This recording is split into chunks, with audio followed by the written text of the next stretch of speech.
दर्यापूर तालुक्यातील इंदिरा आवास परिसरात भीषण आग।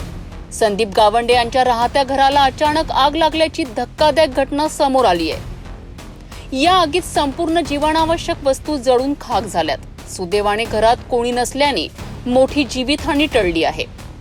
संध्याकाळी 7:30च्या सुमारास लागलेल्या या आगीवर स्थानिकांनी तत्काळ बादल्यांनी पाणी टाकत नियंत्रण मिळवलेत।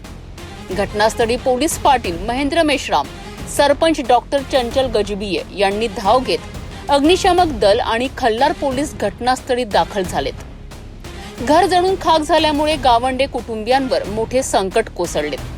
सध्या पंचनामा प्रक्रिया सुरू असून ही दुर्घटना कशामुळे घडली याचा तपास सुरू आहे।